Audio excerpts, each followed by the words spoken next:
The town of Logan, Ohio, was like a picture postcard of small-town America.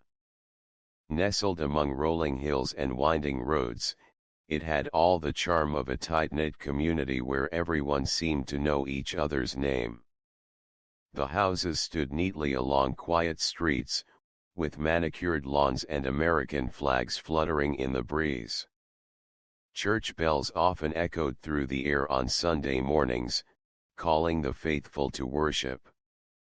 Among the many families who called Logan home, the Inman family stood out as pillars of devotion and discipline.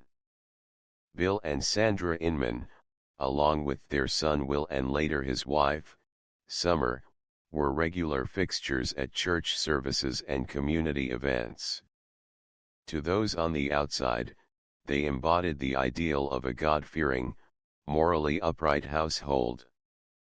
Bill, a construction worker with a commanding presence, was known for his deep voice and strong religious convictions. Sandra, his devoted wife, radiated warmth and was admired for her dedication to homemaking and raising their son. Will followed in his father's footsteps, playing instruments at church and participating in community outreach programs. When Will married Summer Cook, a young woman from the same religious background, it seemed like a match made in heaven. Their story, at least on the surface, was one of faith, family, and tradition. But as with many seemingly perfect facades, cracks began to form beneath the surface, cracks that would reveal a darker, more sinister reality. Faith was the cornerstone of the Inman household. Bill was not just a churchgoer, he was a spiritual leader in his community. He often played instruments during services at the Sky of Faith Evangelical Church and later founded his own congregation, the Skinny of Faith Church, which operated out of the family's garage. Sandra supported Bill's religious endeavors wholeheartedly. Together, they ran a charity program called the Ranch of Mercy, aimed at helping the homeless and jobless. Their dedication to their faith and community earned them admiration from neighbors and fellow church members.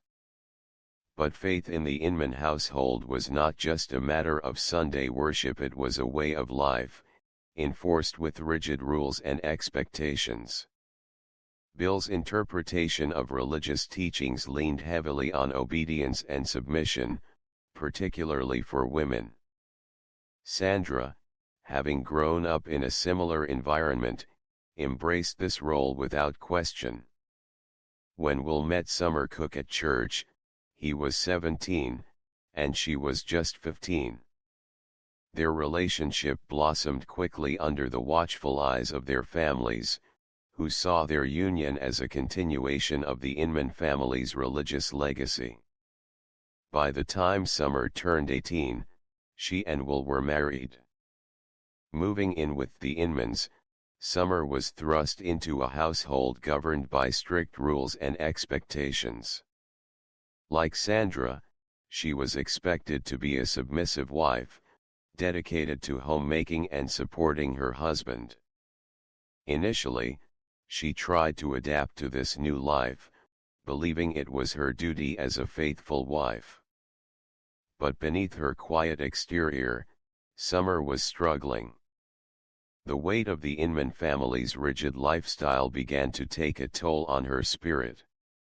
Her once bright eyes dimmed with the burden of trying to meet impossible expectations. While the Inmans maintained their picture-perfect image in public, tension simmered behind closed doors. Bill's control over his household was absolute, and Will had inherited his father's authoritarian tendencies. Summer found herself isolated, with limited access to the outside world. Her diary entries from this time paint a picture of a woman trapped in a life she did not choose. "I don't want to be unhappy and feel trapped. Every day, all I want to do is cry and sleep." Despite her efforts to keep up appearances, Summer's unhappiness was evident to those closest to her.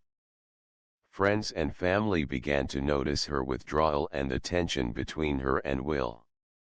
To the outside world, however, the Inmans continued to project an image of stability and righteousness. They attended church without fail, participated in community events, and upheld their reputation as a devout family. Bill's charity work with the Ranch of Mercy further solidified their image as compassionate and generous. Neighbors admired their dedication to helping those in need, unaware of the toxic dynamics brewing within their home. But as the years went on, the weight of maintaining this facade became increasingly difficult. Financial troubles began to mount, and Bill's desperation led him to launch a fraudulent lottery scheme. The once respected family was now teetering on the brink of collapse. As Summer's unhappiness grew, so did her resolve to break free from the suffocating grip of the Inman household. In June 2010, she made a decision that would forever change the course of her life and the lives of everyone around her. She filed for divorce and moved out with her 3 children, seeking refuge with her parents. This act of defiance sent shockwaves through the Inman family. Bill, Sandra, and Will were desperate to maintain control over Summer and the children. They saw her departure as a betrayal and a threat to their authority. What followed was a series of events that would culminate in a tragedy so shocking that it left the entire community reeling. As we continue this story, we will delve into the events leading up to that fateful night in March 2011, the night when Summer's bid for freedom came to a devastating end. Behind the religious facade of the Inman family lay a tale of control, desperation, and a crime that would forever stain their legacy. Stay with us as we uncover the chilling details of the crime, the investigation that followed, and the quest for justice in the face of unimaginable loss. To understand the tragedy that would later unfold, we must first travel back to where it all began when William Bill Inman and Sandra first crossed paths in the early 1980s. Their story, much like the community they grew up in, was deeply intertwined with faith, tradition, and the unyielding expectations of their religious upbringing. It was 1983 in Logan, Ohio, a small town where church was more than a place of worship, it was the heart of the community. Bill, then 18 years old, was a towering figure with an intense demeanor. Sandra, just 16, was soft-spoken and gentle, embodying the ideal of a devout young woman raised to respect authority and seek guidance through faith. Their meeting was no grand romantic tale. Like many young couples in Logan, they met at church, where their families were prominent members. The congregation was thrilled when the two began courting. To them, it was a match blessed by God, a union that symbolized the continuation of strong Christian values. Within a year, Bill and Sandra were married in a modest but heartfelt ceremony at their local church. Their families, deeply rooted in religious traditions, celebrated the union as a testament to their shared beliefs. Life for the newlyweds started out simple but filled with promise. Bill took a job in construction, earning a reputation for being hardworking but stern. Sandra, true to the expectations placed upon her, embraced her role as a homemaker. She was devoted to maintaining a tidy home, preparing meals, and supporting her husband in every way. Their modest house in Logan became a reflection of their values, neatly kept, with religious symbols adorning the walls.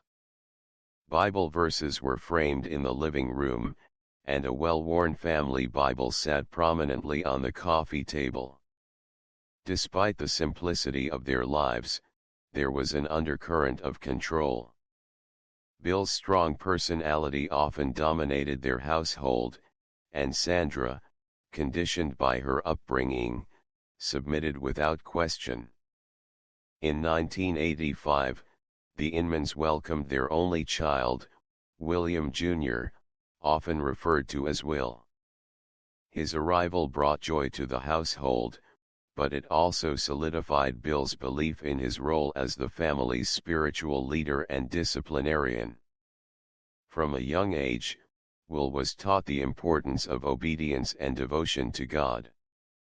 He accompanied his parents to church services, participated in Bible studies, and was expected to follow the same strict rules that governed the Inman household. Bill's influence on his son was profound. Will grew up idolizing his father, adopting his stern demeanor and rigid beliefs. Sandra, ever the supportive mother, ensured that Will's upbringing adhered to the family's religious values. As Will grew older, the Inman family's involvement in the church deepened. Bill began playing instruments for the Sky of Faith Evangelical Church, while Sandra took on roles in church activities. Their lives revolved around faith and community, and their reputation as a devout family continued to grow. Neighbors admired the Inmans for their discipline and dedication. They were seen as role models, an example of what a God-fearing family should be. But behind the facade of religious devotion was a household governed by control and strict adherence to Bill's interpretation of faith. Sandra's quiet submission and Will's unquestioning obedience were seen as virtues, but they masked a darker reality. In the late 1990s, as Will entered his teenage years, he followed in his parents' footsteps by becoming deeply involved in church life. It was during this time that he met Summer Cook, a bright-eyed 15-year-old fellow churchgoer. Summer was drawn to Will's confidence and strong sense of faith. Their relationship blossomed quickly under the watchful eyes of their families, who saw their union as a continuation of the Inman family's religious legacy.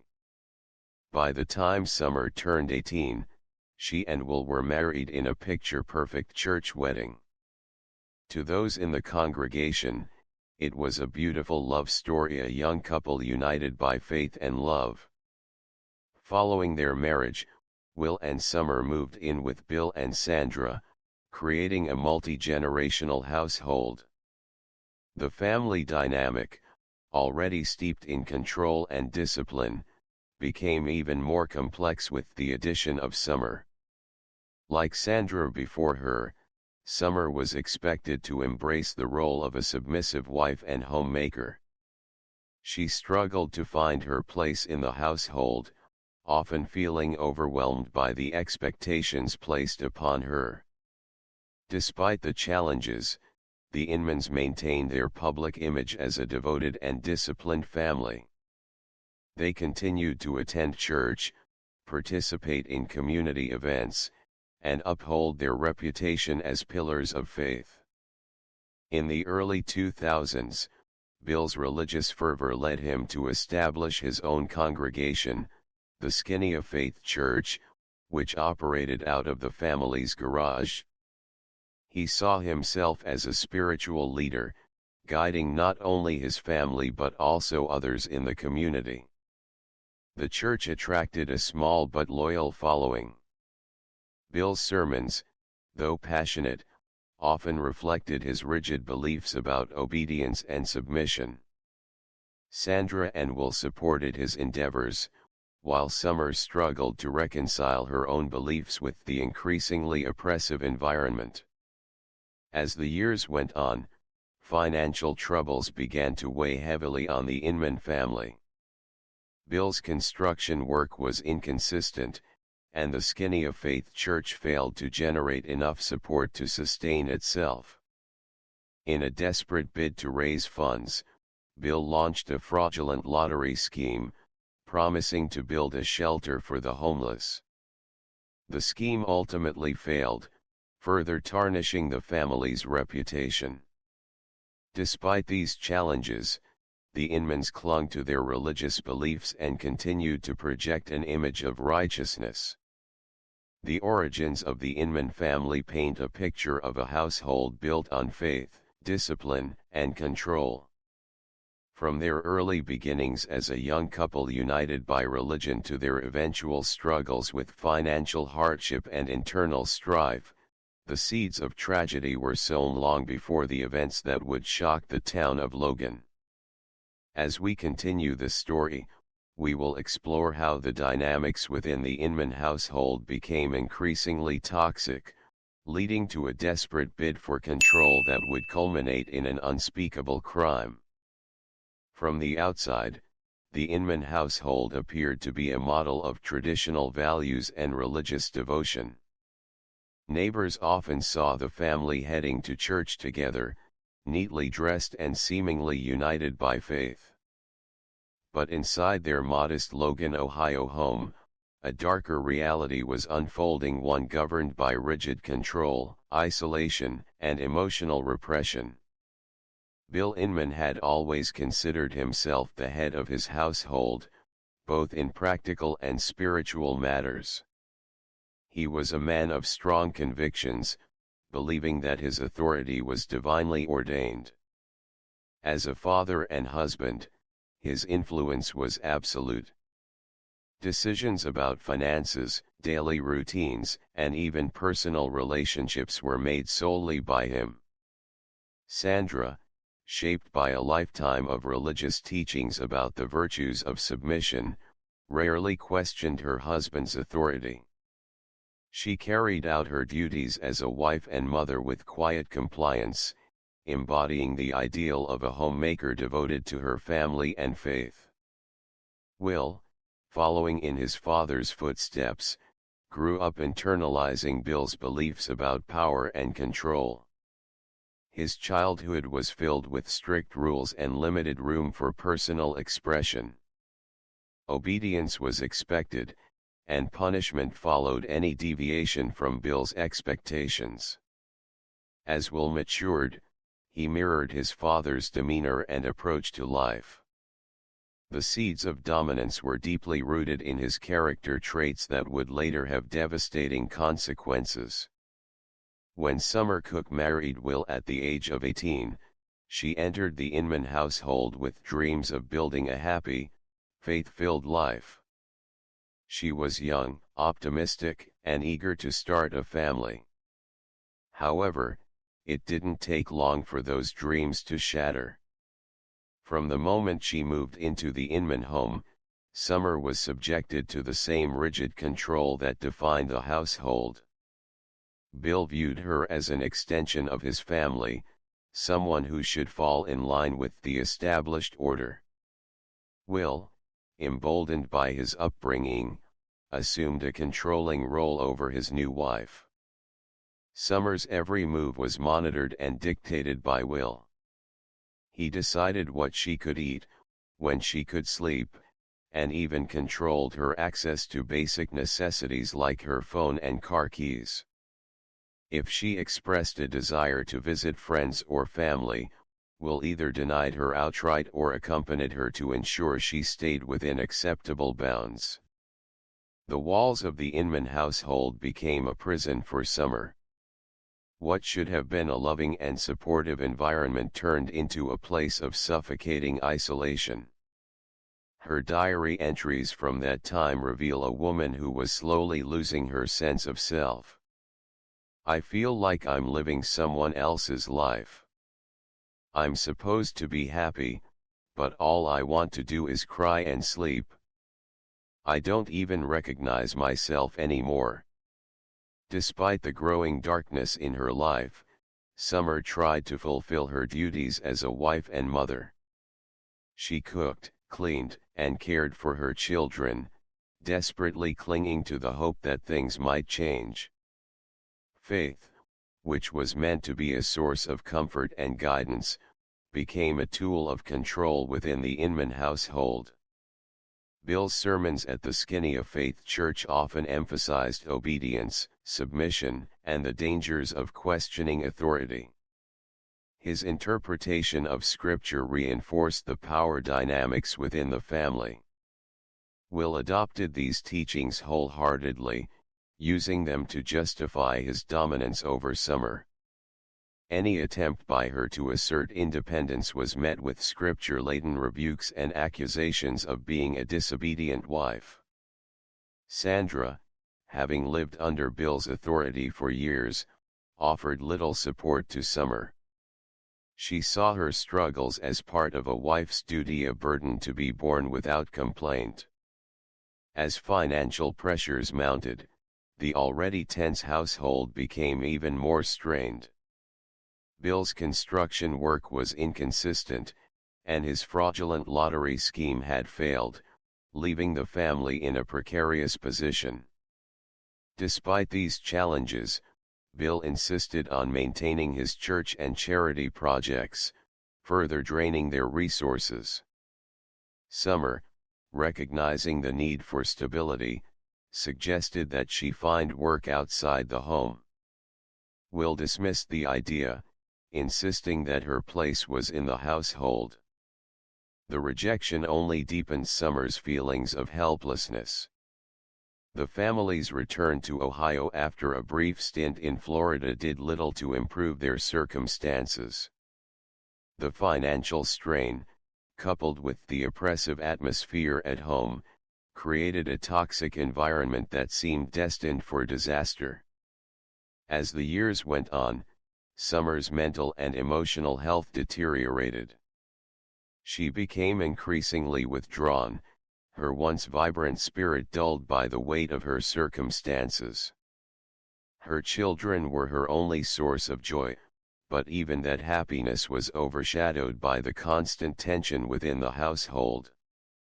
Her diary entries during this time paint a heartbreaking picture. "I don't know how much longer I can do this. I want to be strong for my kids, but I feel like I'm drowning. I can't breathe in this house anymore." Despite her despair, Summer maintained a brave front for her children. She continued to care for them with love and dedication, shielding them as best she could from the toxicity around them. The dynamics within the Inman household were unsustainable. Summer's growing desire for freedom clashed with Will's need for control. Bill's insistence on maintaining authority only fueled the tension. Sandra, ever the peacemaker, tried to keep the family together, but her efforts were in vain. By June 2010, Summer had reached her breaking point.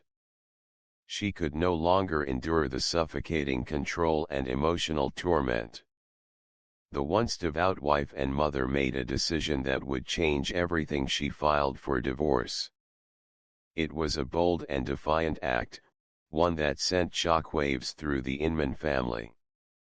For the first time, Summer had taken control of her own life, choosing freedom over submission.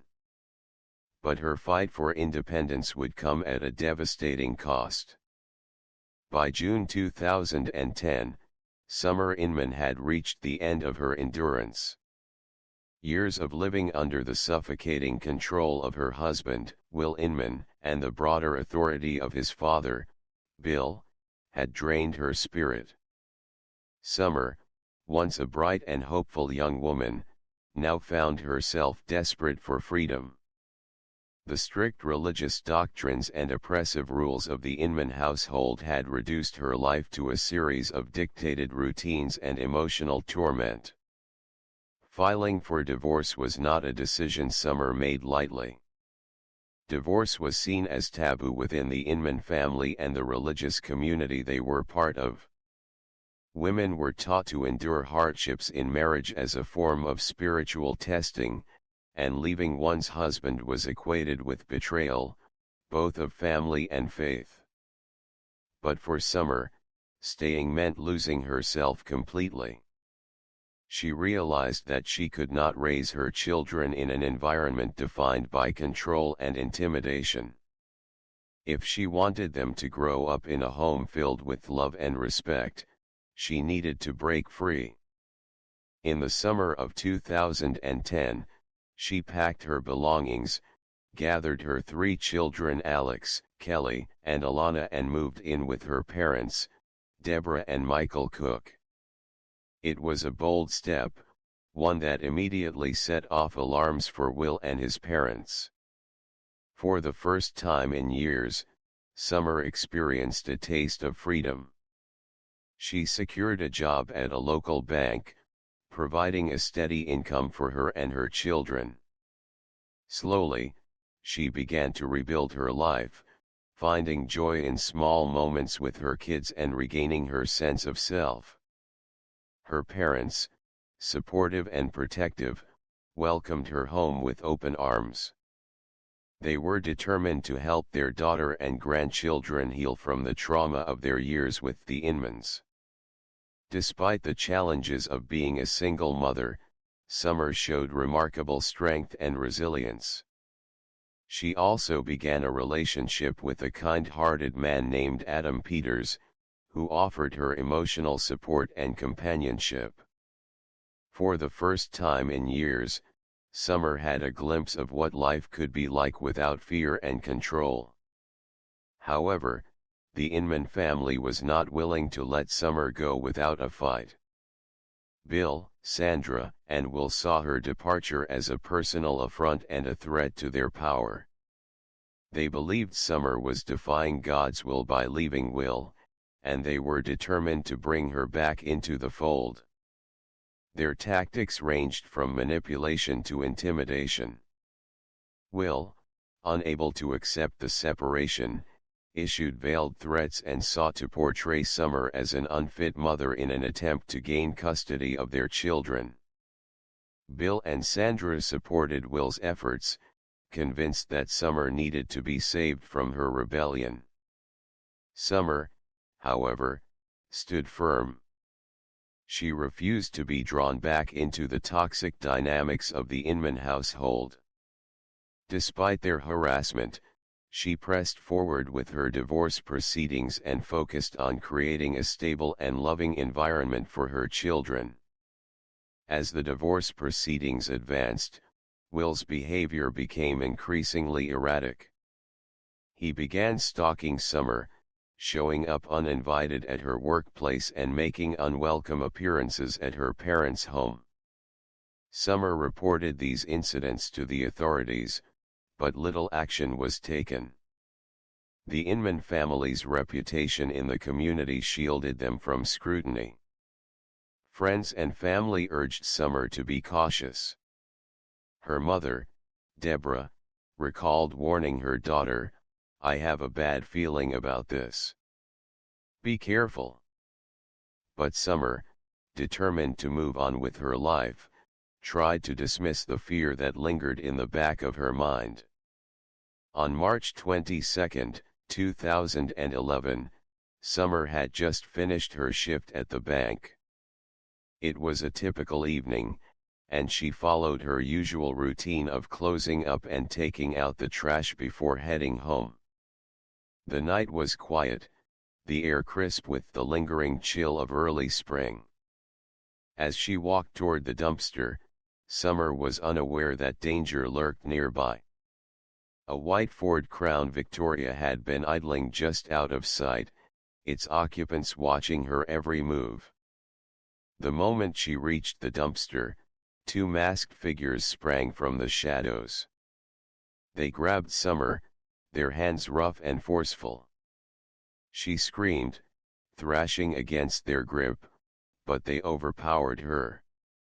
Her desperate cries echoed through the parking lot, piercing the stillness of the night. A witness, startled by the commotion, rushed to intervene. But before he could reach Summer, a blonde woman later identified as Sandra Inman sprayed him with pepper spray, forcing him to retreat in pain. With terrifying efficiency, Summer was forced into the car. The vehicle sped off into the darkness, leaving the witness coughing and blinded by the chemical spray. Summer's instincts as a mother kicked in even during the chaos of the abduction. She knew she had to survive for her children. She struggled against her captors, pleading for her life, but her resistance only fueled their desperation. In the back seat of the car, plastic ties were tightened around her wrists. Summer gasped for breath, her mind racing with thoughts of her children. She fought until the very last moment, her determination a testament to the love she had for her family. But the Inman family's twisted plan was already spiraling out of control. By the time authorities were alerted, Summer was already gone. Her disappearance sent shockwaves through the community, and search efforts were launched immediately. Friends, family, and volunteers combed the area, hoping for any sign of the young mother. The Cook family was devastated. Deborah Cook, her mother, pleaded with the public for information, her voice breaking with grief. "Please, if anyone knows anything, help us bring her home," she begged during a televised appeal. But as hours turned into days, hope began to wane. The Inmans, who had always portrayed themselves as a righteous and pious family, were now under suspicion for the disappearance of the woman they claimed to care for.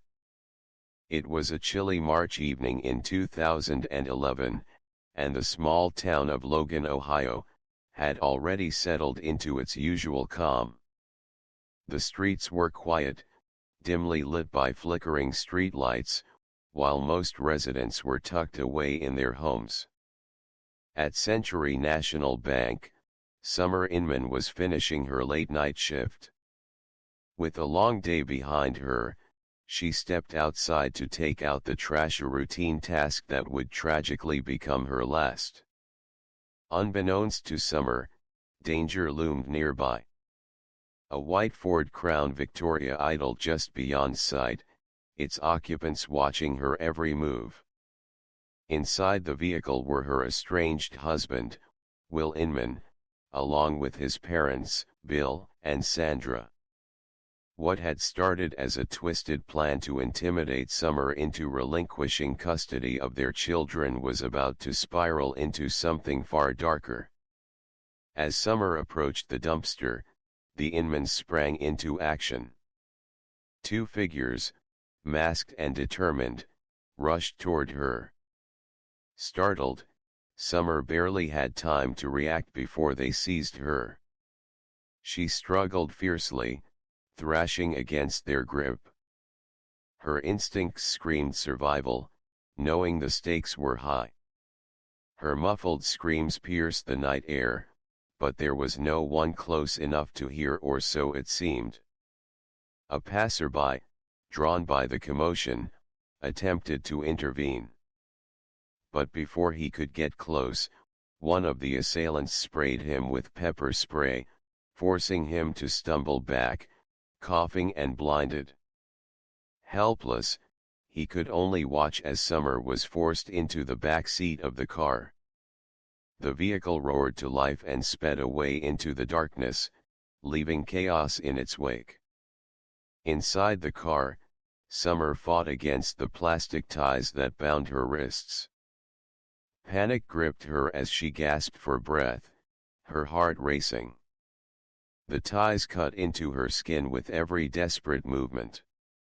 The air inside the car was thick with tension as the Inmans drove through back roads, evading detection.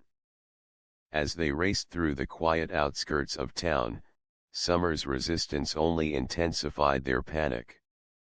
The situation had already gone horribly wrong, and the Inmans, unprepared for the fierce fight Summer put up, began to lose control. In the chaos, the ties around her wrists were pulled tighter, cutting off her circulation and making it harder for her to breathe. The car swerved slightly as the driver struggled to maintain composure. Minutes passed, each one more agonizing than the last. Summer's struggles grew weaker, her breaths shallower. The ties, meant to restrain, became instruments of fatal consequence. Her body eventually went limp, her head slumping forward as silence filled the car.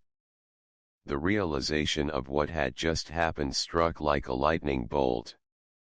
The plan had gone horribly wrong, spiraling into a nightmare they hadn't anticipated.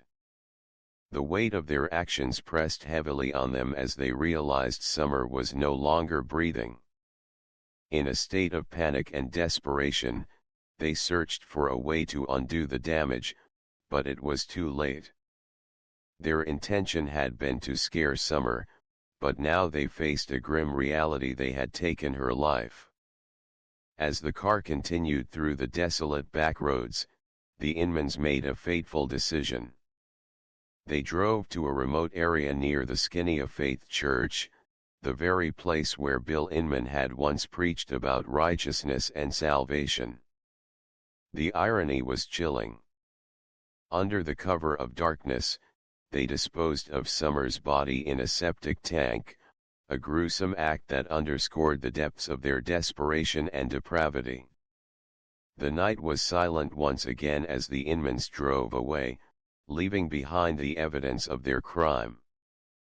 But the weight of what they had done was inescapable. The woman they had sought to control, intimidate, and silence had paid the ultimate price for her freedom.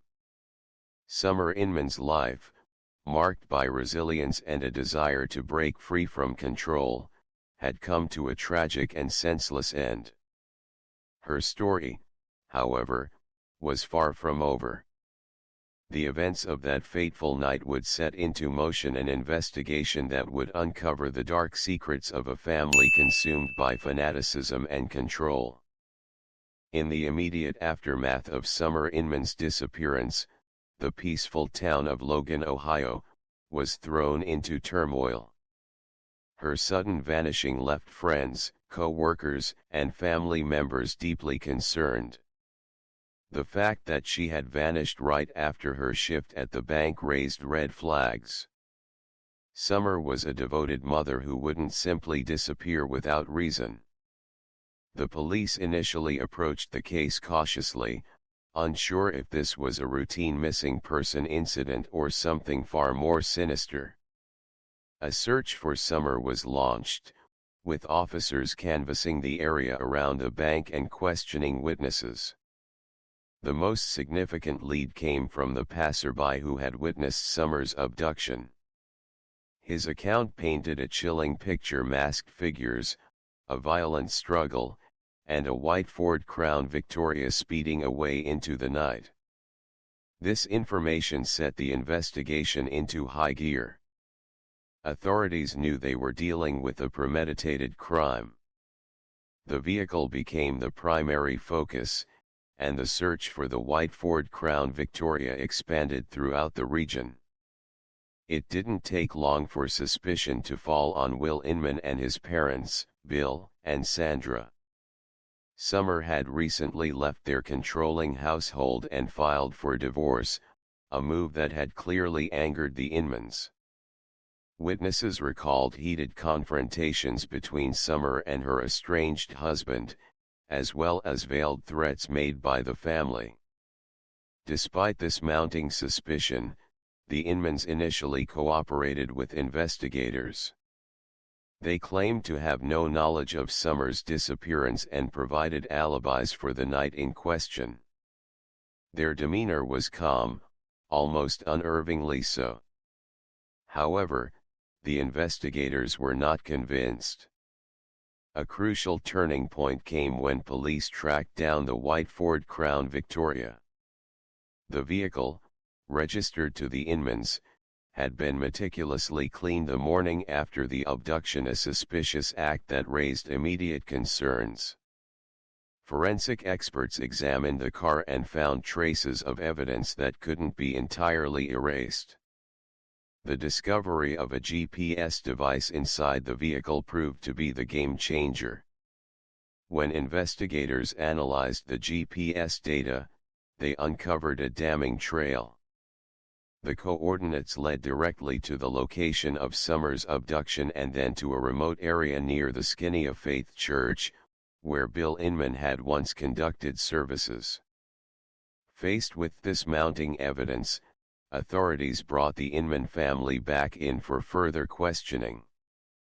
The pressure was mounting, and cracks began to form in their story. Sandra Inman was the first to break. During an intense interrogation session, she admitted that the family had indeed planned to abduct Summer. Their goal, according to Sandra, was to scare her into giving Will more access to their children. But things had gone horribly wrong. Sandra described how Summer had fought back fiercely, and in the chaos, Will had restrained her too tightly with plastic ties. When they realized she had stopped breathing, panic set in. Despite their desperate attempts to revive her, it was too late. Sandra's confession painted a grim picture of a crime born from control and desperation. She revealed that Summer's body had been hidden in a septic tank near the Skinny of Faith Church. Armed with Sandra's confession, authorities descended upon the area near the church. The grim discovery was made: Summer Inman's lifeless body, bound and concealed in the septic tank. The scene was harrowing, a stark reminder of the tragic outcome of the Inmans' twisted plan. The news of the discovery sent shockwaves through the community. Summer, a young mother who had fought to reclaim her life, had met a fate that was both senseless and cruel. The once respected Inman family was now exposed for what they truly were: a household driven by control, fanaticism, and a dangerous obsession with maintaining dominance over Summer's life. The facade of religious devotion and moral righteousness crumbled under the weight of their crime. Summer's murder would become a defining moment for the town of Logan. It was a stark reminder that even in seemingly idyllic communities, darkness could lurk beneath the surface. Following the grim discovery of Summer Inman's body in the septic tank, the wheels of justice turned swiftly. The evidence against the Inman family was overwhelming, and the community of Logan, Ohio, was united in its demand for accountability. The arrests came early in the morning, just days after Sandra's confession. Police moved in with precision, apprehending Bill, Sandra, and Will Inman simultaneously at their residence. There was no dramatic attempt to flee or resist. The family seemed resigned to their fate.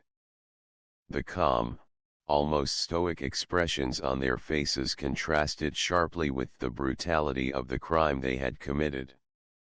As the trial began in 2012, media outlets from across the state descended upon the courthouse. The Inman case, with its sinister blend of family betrayal, religious fanaticism, and a heinous murder, had captivated the nation. Prosecutors laid out their case with meticulous detail. They described how the Inmans had meticulously planned Summer's abduction, driven by a twisted need to control her life even after she had escaped their oppressive household. They painted Will as the primary aggressor, with Bill and Sandra as willing accomplices. The GPS data, forensic evidence from the cleaned car, and Sandra's confession formed a damning body of proof. The jury listened intently as prosecutors described how Summer had been restrained so tightly that she couldn't breathe, a cruel and senseless death for a woman simply seeking freedom. In a surprising move, Sandra Inman took the stand as part of a plea deal. Her testimony was chilling. She described in harrowing detail the events leading up to Summer's death and the family's desperate attempts to cover up the crime. Sandra portrayed herself as a reluctant participant, coerced by her husband and son. However, the prosecution highlighted her active role in the abduction and her failure to stop the crime. Her testimony was both a confession and an attempt at redemption, though it did little to sway public opinion. The defense attempted to portray the crime as an accident. They argued that the Inmans never intended to kill Summer but merely wanted to scare her into reconciling with Will and granting him greater access to their children. Will's defense team painted him as a man pushed to the brink by a bitter custody battle, while Bill's lawyers emphasized his role as a misguided but well-meaning patriarch. Despite these efforts, the evidence was too compelling, and the jury saw through the attempts to minimize their culpability. The trial concluded with swift and decisive verdicts. Bill and Will Inman were both convicted of first-degree murder, kidnapping, and other related charges. The judge sentenced them to life in prison without the possibility of parole. Sandra, having cooperated with authorities, received a life sentence with the possibility of parole after 15 years. Her plea deal and testimony spared her from the same fate as her husband and son but did little to redeem her in the eyes of the community. The courtroom erupted with a mix of relief and sorrow as the sentences were handed down. For Summer's family, there was a sense of justice but also the unbearable weight of loss. Her children, now orphaned, would grow up without the loving mother who had fought so hard to protect them. The town of Logan struggled to reconcile how a seemingly devout, church-going family could commit such a monstrous act. The Inmans, once respected for their religious devotion, were now forever branded as murderers. The Inman case became a cautionary tale, a story of how control, fanaticism, and desperation could lead to unimaginable tragedy. It highlighted the importance of recognizing the warning signs of abuse and the need for communities to support those seeking freedom from oppressive environments. The aftermath of Summer Inman's tragic murder left a community grappling with shock, sorrow, and a lingering question: how could a family so deeply intertwined with religious devotion descend into such darkness? For those closest to the case, the emotional scars ran deep, and the echoes of that fateful night would be felt for years to come. Summer's children Alex, Kelly, and Alana were left orphaned by the actions of their own father and grandparents. They were taken in by Summer's parents, who now bore the responsibility of raising their grandchildren while carrying the immense burden of grief for their lost daughter. Despite their young ages, the children would grow up knowing the truth about their mother's murder and the twisted motives behind it. It was a painful legacy that Summer's parents tried to shield them from as much as possible, though the shadows of that tragedy were impossible to completely erase. Logan, Ohio, a town once known for its tight-knit community and church-centered life, became infamous for the Inman case. The crime shook the town's identity, challenging its image as a place of safety and moral uprightness.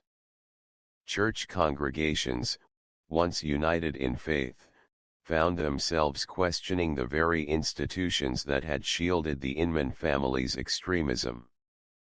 The Skinny of Faith Church, Bill Inman's self-proclaimed house of worship, was abandoned and fell into disrepair, a haunting reminder of the twisted ideology that had festered within its walls.